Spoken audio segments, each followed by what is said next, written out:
You're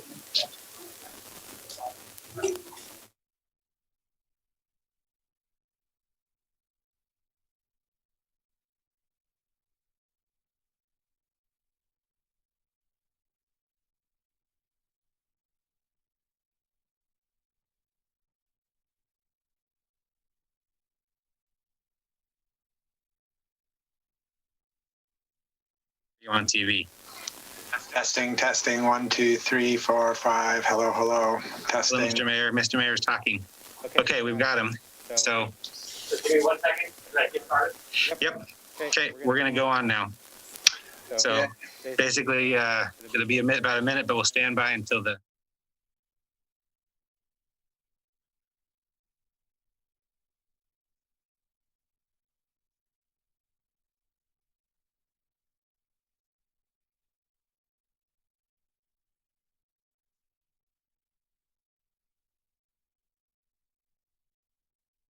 Mr. Mayor. All right, great. So I will call to order this work session. And our first item up is the dangerous building codes revisions. And this will be led, I assume, by our wonderful building official, Sam Vandergriff. Hello. Hi. Samantha Vandergriff, Sam, building official, City of Milwaukee. Hello, Mayor and Council. So when Tim Salyers and I were before you guys last January, when we had a loophole in the building or in the dangerous building code we wanted to close so that we could continue to enforce on some things that had been boarded up. Council wanted us to go back through the dangerous building code and look at the updated language and compare it to the more current document we had for property management and dangerous building code that ICC had put out. So this is our effort, my effort to take that under advisement and to bring you that updated code language. I provided you the red line document and I provided you a summary. It helped me as I was going through to kind of say, okay, this section was in this section of our code and addressed there. So really at this point, I'm looking for any feedback, any changes, any questions you may have with all of the different languages that we incorporated.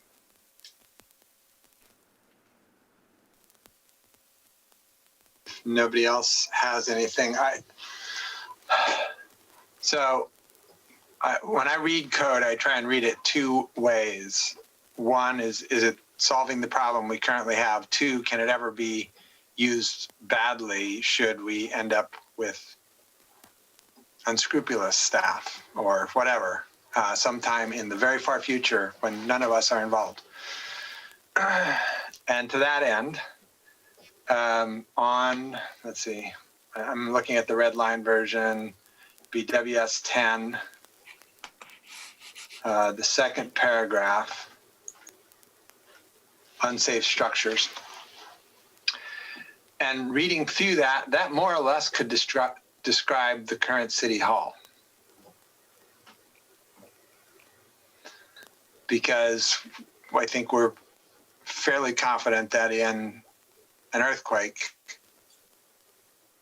we will see at least a partial collapse of that building. That's not intended to, that is in a state already. It's not one that is intended to look into the future. We know that we've got all kinds of buildings out there that are not built to current earthquake standards. But we're not going to go back and condemn every one of those. The only ones we're looking at, if we had an earthquake and the city hall became damaged to a point where this would then apply, then yeah, we would apply it then. But it isn't anything that is intended to be used for a structure that can very well be used now. It has it has present tense language, is unsafe or is so damaged, decayed, dilapidated. So, I mean, it's not, can withstand an earthquake isn't standard there. is so damaged, decayed, dilapidated, structurally unsafe, or faulty construction or unstable foundation. Which none of those would apply to our city hall right now. It does not currently meet any of those unsafe standards. It very well may if we have an earthquake, but I think there's a lot of structures that would be in that same disrepair if we had an earthquake. Sure.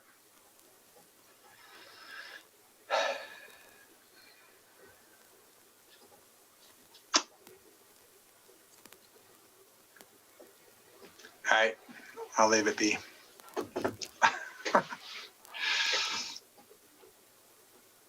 Any other?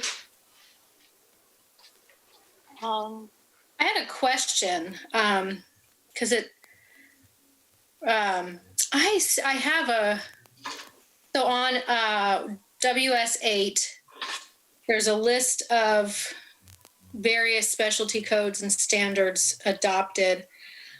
My recollection is that we had a conversation about flag poles, and we decided we didn't want to permit and regulate them, but now I'm seeing this is in our current code.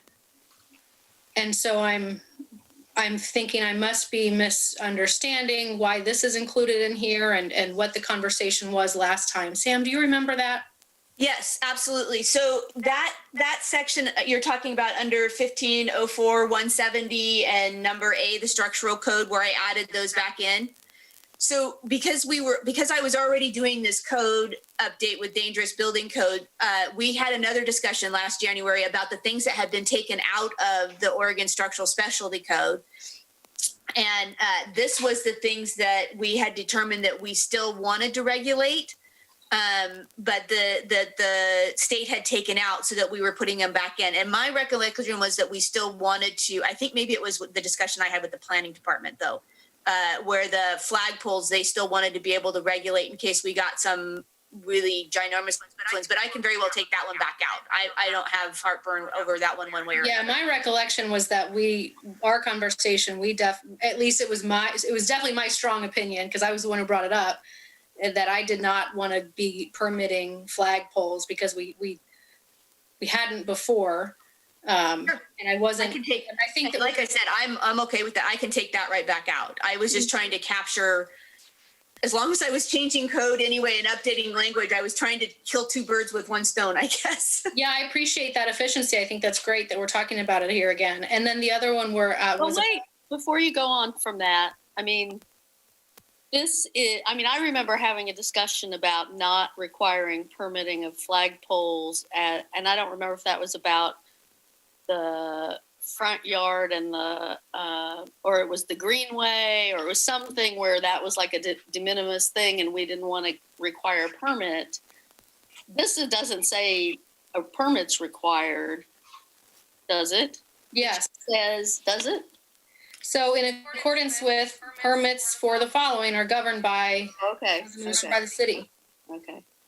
And then the same question about signs. You know, I didn't see a definition on signs. And so I'm curious about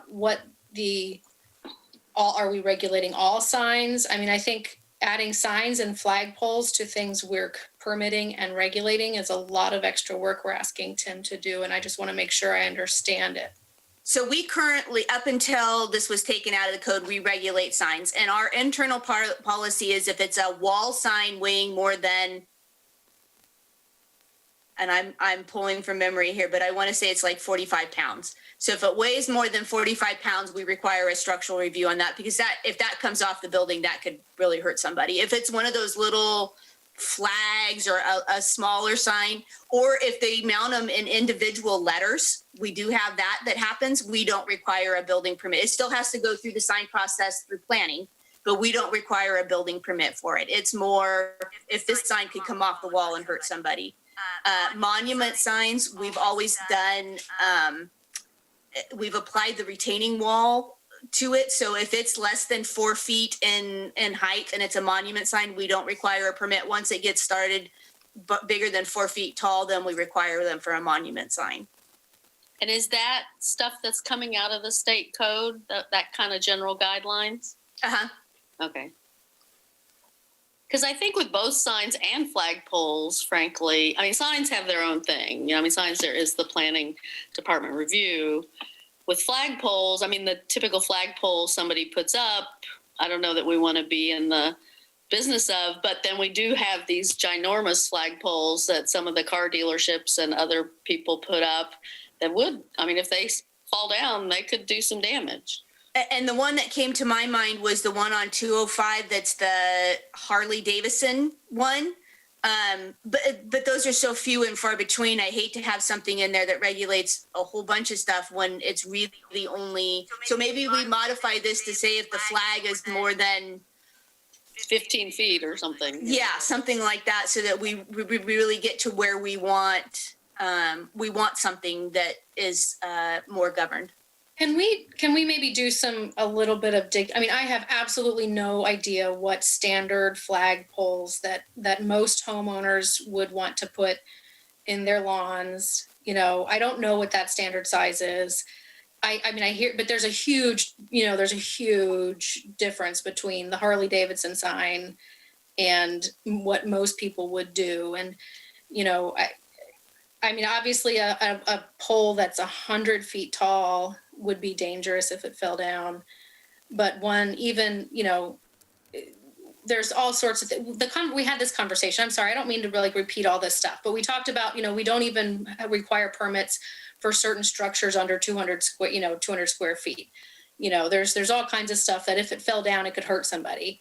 But we don't permit it, you know, unless it raises to some sort of level of danger or. And maybe the distinguishing is that if it's on a residential property, we don't, because usually if it's the flag of the size we're talking about, it's not going to be on a residential property. It's going to be on a commercial property.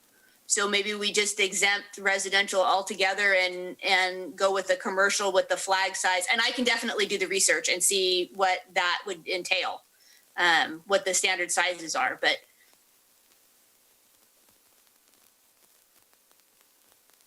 yeah, I mean, this is one of those pieces of code that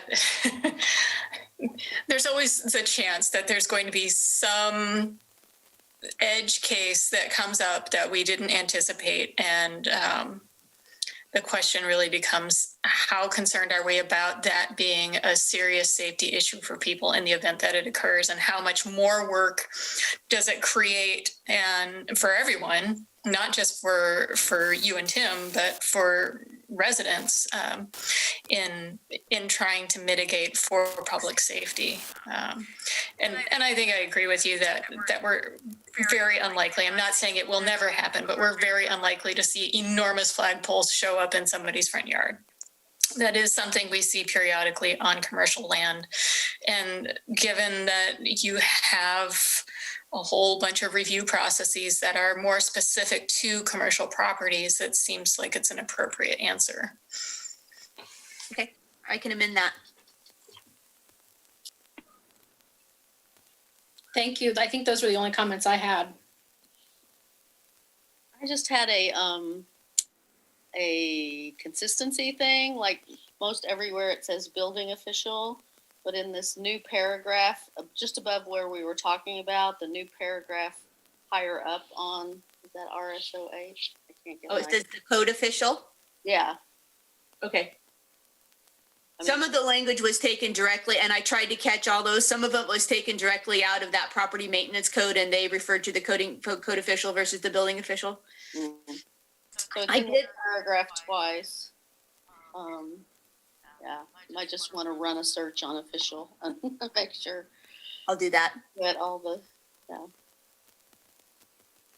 I tried to catch actually Justin caught the shalls for me, because in my code book, shall is it's the term that's used. So I just read right over the top of any of those, and Justin was like, oh, we got to get the shalls out. And I'm like, oh.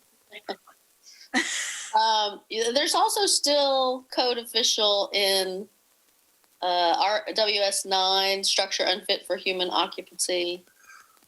So yeah, I would just run a search on the word official and make sure you're using it consistently. Absolutely. I had this is really just a question, a curiosity question on WS11 under 9, I guess it's just 9. It's not a sub 9. You had switched to using a plumb line versus a percentage. Is that just kind of the way that the code has moved, or the finding method has moved? It was more of a practicality on how to apply it. The percentage is so hard to, it's subjective. It's much more subjective than a plumb line. So it was more of a, when I was looking at it, I was thinking, how am I going to apply this consistently? Yeah. Okay. Thanks. Any other questions? All right. Thank you. Thank you. Looks good. Thank you very much. Good job. So I just wanted to ask the changes we made before. I mean, we saw one code or one challenge through code enforcement, but I think you had some others that they resolved the situations you needed to address. We have the one on Stanley is in for a demo, and so it's moving through the process. The one on 43rd, which is the one that came before you, Tim has been fantastic in working with them, and they've got through the engineer and it's back to the architects, and we expect them to actually get a permit to bring it back up to code within the next week and a half. So we're not going to make them tear it down, which is... It had to go through the process in order for us to get it to move forward, frankly. But we have seen quite a bit of progress on that. So we're hoping next week sometime we should be getting a permit so that we can move forward on getting that all fixed up. Great. That's great. Yeah.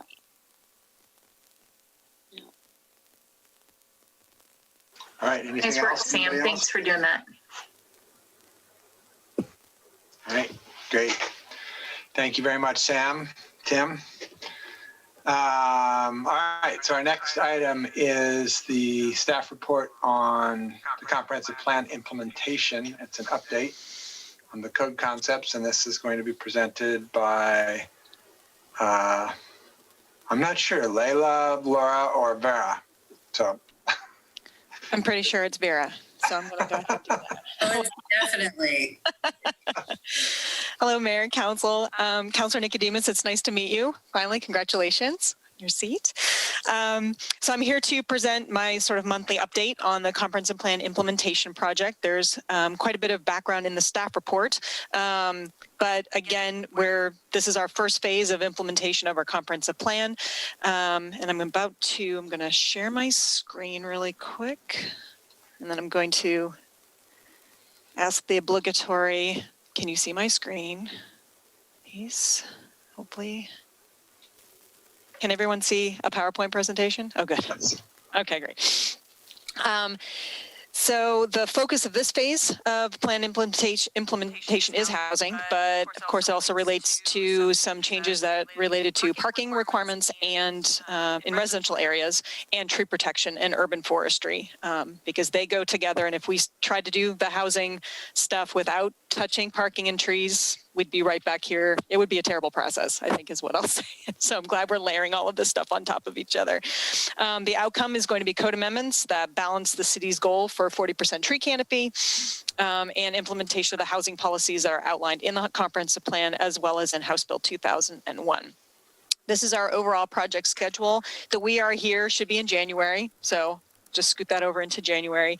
But the overall scope of work of the project includes, of course, public engagement and an overall public engagement strategy, map and code audit and analysis, detailed concept development, which is sort of kind of where we are right now, and then we're bleeding into the community review piece of those concepts. Then we'll get into community review of the concepts, and we'll start preparing draft amendments, some reconciliation step, and then we'll be in final amendments. It's like it's practically here. We're almost done. So I say that very, yeah, I'm enthusiastic about this and very optimistic about how this is going to go. Okay, we've been busy since we started the project. The consultant has submitted the code audit, and we provided the summary report with the staff report. We had our Comprehensive Plan Implementation Committee meeting in December, which was a joint meeting with the Tree Board and with the Design and Landmarks Committee, where we started to introduce the topic of code concepts and the idea of trade-offs.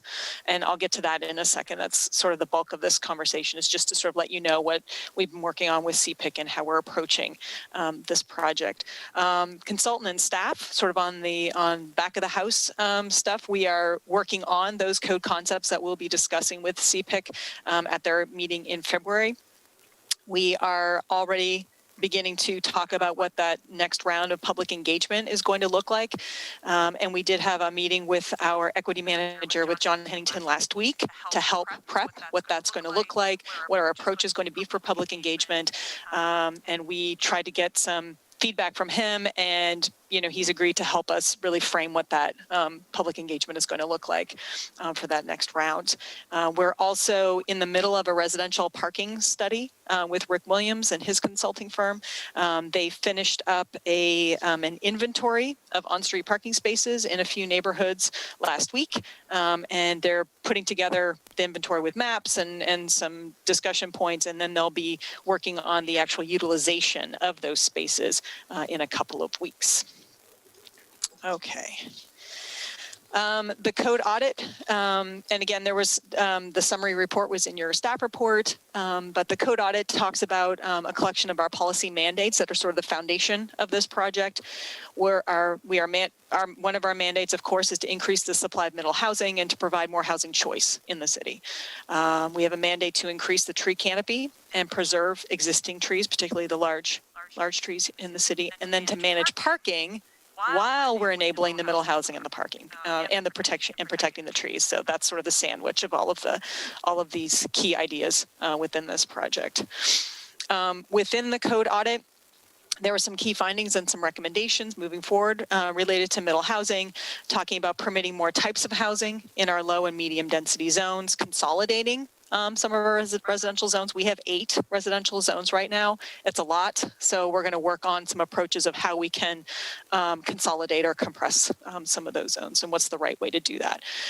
We're going to work on removing code and procedures that are barriers to the creation of or the permitting of middle housing, and looking at prohibiting requirements for middle housing that are more restrictive than for single detached dwellings. That's a mandate of House Bill 2001. So the same rules have to apply to single detached dwellings as well as the middle housing. So we're working on looking at our code and seeing where all of the code conflicts and where we can start making those tweaks to the code to keep it in line with our policy mandates.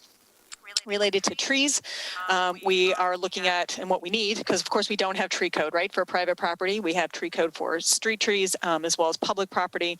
So in preparing that tree code, we need to look at clear and objective standards for preservation and planting of trees. How can we look at regulating protection of large trees and enforcement of those requirements? And the goal of the tree code is that it will be related to both new development as well as sort of existing development and what folks are doing on their property with their trees as well. So there's a tree board meeting, another tree board meeting tomorrow evening, and the forestry consultant is going to be working with the tree board on trying to suss out those clear and objective standards. What are sort of the key ideas that we need to pull from the tree board and helping to craft what that tree code is going to look like. And as far as parking goes, some of the things that we need to look at are potentially reducing parking on site to preserve trees. So part of this idea is to have flexible, clear, and objective standards, I guess is the way I'll call it. So how can we provide maximum flexibility in site planning so we can get what we want, so that we can provide those opportunities for additional housing or for those middle housing types, but provide that flexibility in site planning so we can look at where the trees are. If there are existing trees on the site, how can we kind of work around them and kind of incorporate all of it into the site plan? Right size parking requirements for the kinds of housing that is being proposed, and explore the idea of using on-street parking spaces as part of the mix. There are a lot of ways to think about this, so we don't have the answers yet, but these are some of the things that we need to be thinking about as we're crafting the code. At the December meeting with CPIC and the tree board and the DLC, we talked about what are clear and objective standards versus discretionary standards and some examples of those and how we start to think about those with setbacks and lot coverage and those kinds of things. Talked about we introduced the idea of form-based code as a way of approaching the code. So looking at massing on the site as opposed to necessarily the use itself. It's sort of what does the building or what does the structure look like and how does it feel on the site, so that we're approaching this from a livability standpoint, and what makes the site planning work for the street and for the neighborhood itself. And then we had some small group exercises. We went out into breakout groups, virtually, of course, and talked about clear and objective standards for housing, trees, and parking. And then we had a trade-offs exercise, which was fun because it really got people thinking about what's the hierarchy of importance? How do we prioritize some of these things? And so in the staff report, I had sort of the example of that trade-offs exercise and how we looked at sort of a very simple kind of idea of an existing dwelling on a lot. There's a mature tree on the site and we have a parking space on the property. And if the idea is adding a second unit, what are the different ways that we could do that, right? It could be an attached unit to the back. How do we deal with the additional parking? Because if it goes on site and we need to lengthen that driveway, maybe we start to put pressure on that existing tree. Can we use an on-street space instead? So it's kind of this idea of pulleys and levers. How do you figure out how to do the site planning, adding this extra unit? What can we do about the trees? So in the third image, maybe all the parking is on site, but we plant more smaller trees as a trade-off for the larger tree, or you can put the unit above and do a 2-story. And now you're preserving the site itself, but you're still looking at the on-street space. There's a lot of different ways to talk about this, but it was a way of illustrating how it's not a straight line to these answers. And there are going to be different things are going to affect a development site on a case-by-case basis. So the idea was trying to have all of the 3 committees sort of really talk about this sort of real-world example about how we might try to figure out how are we writing code to be able to enable as much flexibility on a site like this that we try to get everything that we want at the same time. So that was sort of the bulk of that CPIC meeting that we had in December. Again, we have our next meeting is in February, where we're going to be talking about in much more in depth the approaches that we can take for the code, for the zones. So for how we're going to talk about the clear and objective standards and the types of housing that can be permitted on what size lots, and really kind of getting into the weeds a bit, and having much more discussion with the CPIC members in breakout groups, looking at some of these code concepts and really trying to suss out the approach and the approaches. So we want their feedback. We're also going to be using them as a sounding board as well to make sure that we're presenting this material in a way that folks understand and can follow along with us and give us the kind of feedback that we need. That we can kind of get into the weeds on our own sort of acronyms and all of our words, and we tend to lose people sometimes. So we want to make sure that we're able to really engage with the public, get feedback from CPIC, and have them help us frame the narrative. So just a final reminder of the general timeline where we are in the January, February. So we're in concept development, starting out planning on the community review. So that we'll be through all of this hopefully sometime in the summer. I'm going to stop sharing my screen and I'm happy to answer any questions that you have.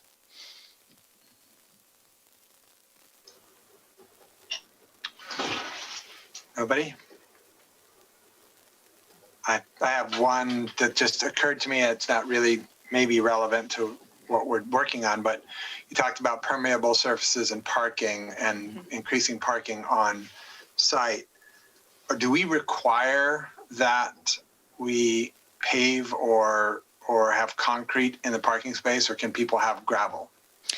The current code talks about a durable, dust-free surface. That's a quote. That's what it says. So gravel parking spaces as your required parking space is not allowed right now. Part of that has to do with gravel being tracked out into the street, and that kind of thing. So we do have examples in the city of folks with, of course, asphalt, full concrete strips. We have folks that have the pavers as well. So there are ways to get to that durable dust-free surface without having to do all hot top. But we don't allow gravel for that required parking space. No. Right now. I guess that's one of the questions I've wondered, sitting in the CPIC discussions and elsewhere is, and living in a neighborhood where plenty of people park on gravel. What is the environmental issue with the gravel? With the run, things that come out of cars and go into groundwater or go into stormwater.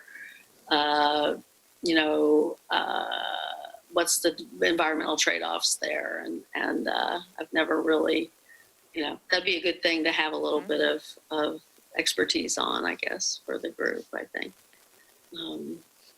Yeah. Vera, you mentioned that, there were alternatives to get to the dust-free. I can tell you just from, the experience in our neighborhood with a house that was required to add a parking pad, at least either because of an interpretation or I don't know if maybe it was a cost decision, but they were under the impression that they had to pour traditional concrete. So that's what they did. And I don't know if there are factors there that might, other factors that might influence those decisions, but at least in this anecdotal sort of example that I can think of, the requirement, resulted in, extra concrete where there was none before. Without knowing exactly what example that is, it does have to be a durable dust-free surface. There would have to be some kind of pavement. I'll just use that term loosely. But did they need to pour a full 9x18 rectangle of concrete? They wouldn't have had to. Parking, the strips of concrete would have been sufficient for that. And that sounds like an example of someone that needed to kind of put the parking space to the side of their house or something maybe. So that's going to be part of our overall discussion here as well about how our code currently defines that required parking space. And right now the code defines the required parking space as being outside of your front yard setback. So we are effectively requiring 2 parking spaces for a property because it's generally the garage plus the driveways, right? So you have 2. So if someone converts their garage into living space, which is a pretty standard thing that happens that folks do, they need to find, if they're lucky enough and have a side yard, then they can kind of finagle a parking space to the side. Or they're before the Planning Commission for a variance to the requirement. So it's been identified by at least me, if not all of us as a planner, that's a barrier in our code. So, and House Bill 2001 talks about, requiring only 1 parking space per dwelling unit, but it's the way that we've also created this, it's only 1, but here's where it has to be. And so we've added this extra loop or extra hoop there. So, so I'm hoping that we're able to change that and avoid. It definitely sounds like there's a lot of interest. I will certainly be interested in having a lot of conversation around some of those requirements because I think you end up with more pavement than you need. The placement isn't necessarily ideal because of, all these conflicts with trees, not just affordability, but so many, of our goals, are coming into conflict with some requirements around siting of parking. Mm-hmm. It is an improvement. It used to be that you had to have covered parking. So we were actually requiring garage. So it's a slight improvement over what it used to be, but it still ends up being 2. So yeah, it's on the docket to be. And you've mentioned it a couple times, but I'm curious about sort of where you all are in the process of comparing the rulemaking that was just adopted. Not just, you talked quite a bit about comparing it to our comp plan and the conflicts there. And I saw a few instances where you talk about conflicts with the rulemaking, with the model code. Yeah. been adopted that would impact us. So I'm just curious about sort of the timeline, you know, when CPEC is, or if CPEC's really going to be digging into all of those. So what you received was the summary report. There's a full multi-page spreadsheet that talks about all of the conflicts with both the comp plan and with House Bill 2001. So yes, so we have all of that. And what's been pretty great, I think, about the way our comp plan came out and the marching orders that we have is actually the comp plan covers pretty much all of House Bill 2001 in a lot of ways. So that's really our foundation for identifying conflicts and what we want to achieve through the code amendments. And then, of course, we're checking off, against House Bill 2001 as well. But the comp plan is really the foundation for this, for the work.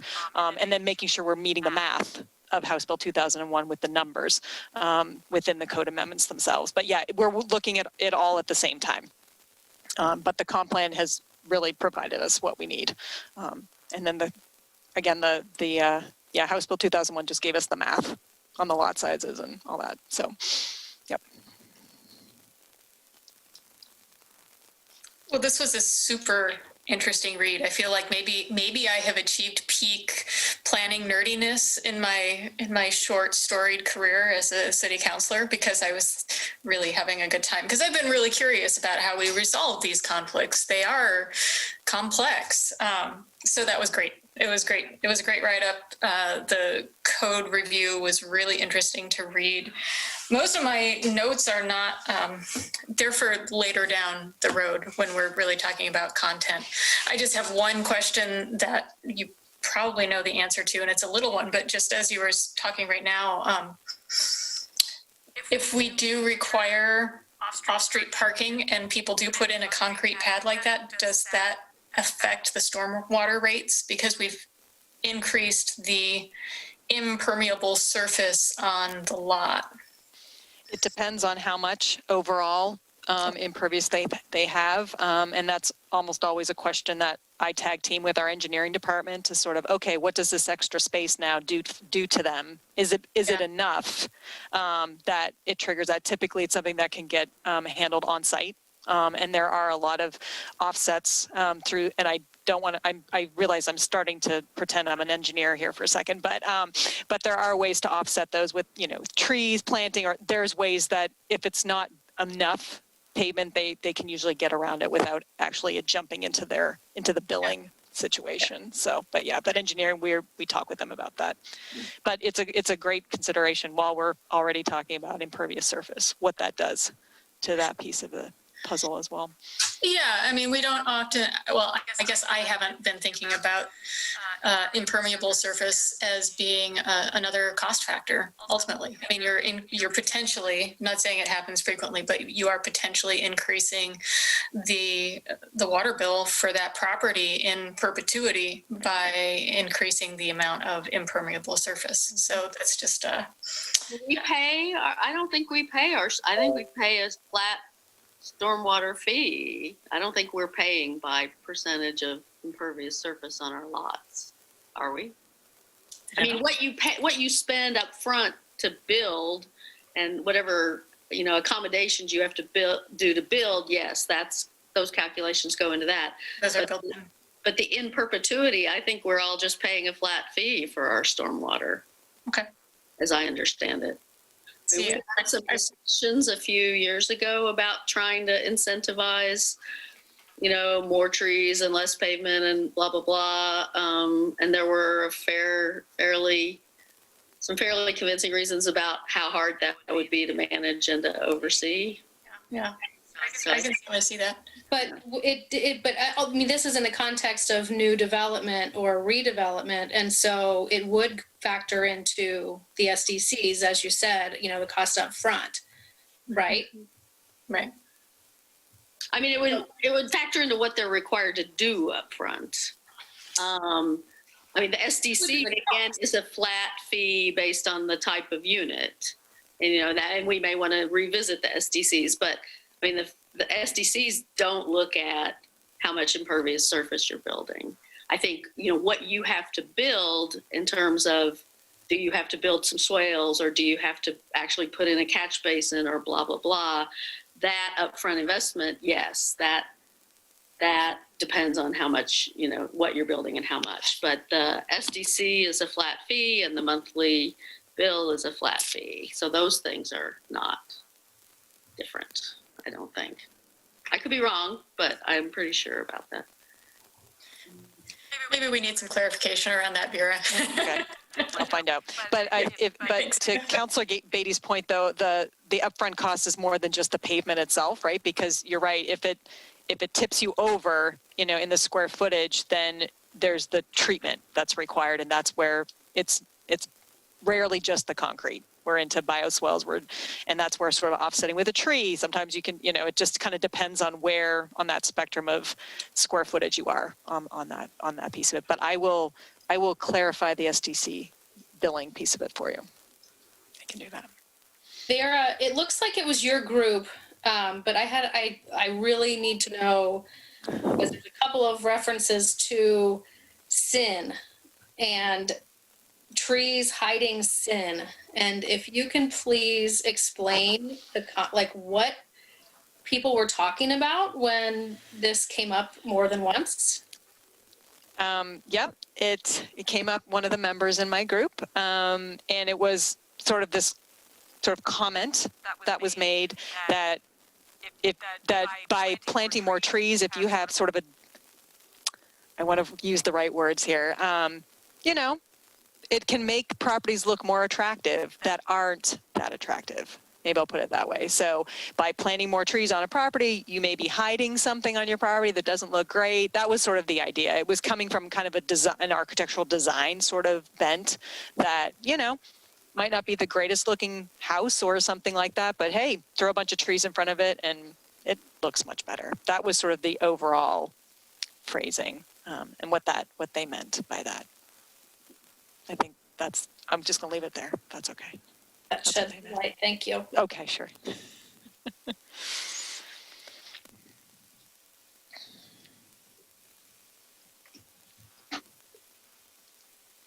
Anybody else?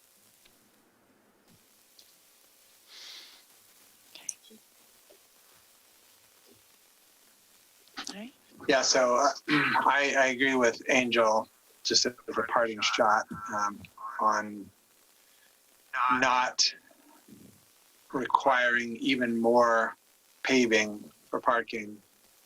I personally am kind of okay with gravel. I know that it gets pulled out onto the street and then it tears up the pavement. That is the one big downside. So I could be talked out of that, but I definitely, this business of all the parking places having to be behind the front setback, that's problematic. Mm-hmm. And I think it'll be interesting to see. I mean, we've got on our agenda for later the Lake Road, where we're trying some impervious pavement, and I think it'll be interesting. The last time I know of that the city really did anything big with impervious pavement was Logos Road sidewalks, which are now 12 or 14 years old. And I imagine the technology has improved since then. The 17th Avenue path is pervious. Oh, is it? Okay. Yep. Okay. That's right. Yeah. So, I mean, hopefully, those things are, those technologies, those products are, becoming more ubiquitous and more affordable, and, we can do stuff to encourage more use of them.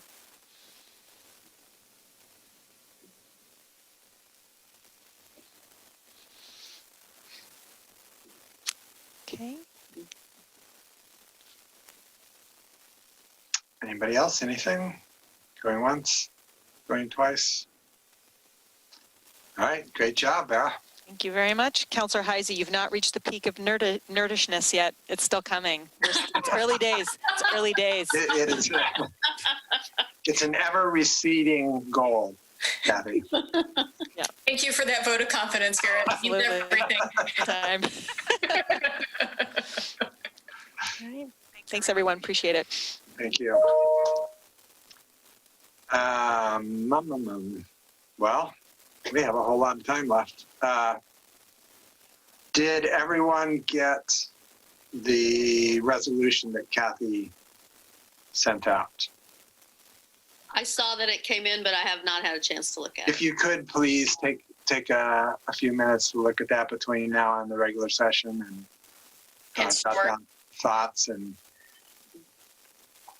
that'd be good because it's timely and it would be good to get it passed tonight. We get that it's very late in coming. Sorry about that.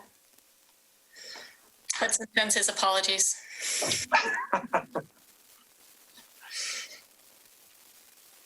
All right. If there is nothing else, then I guess we are adjourned until 6. Okay. All right. Thank you. See you in a little bit.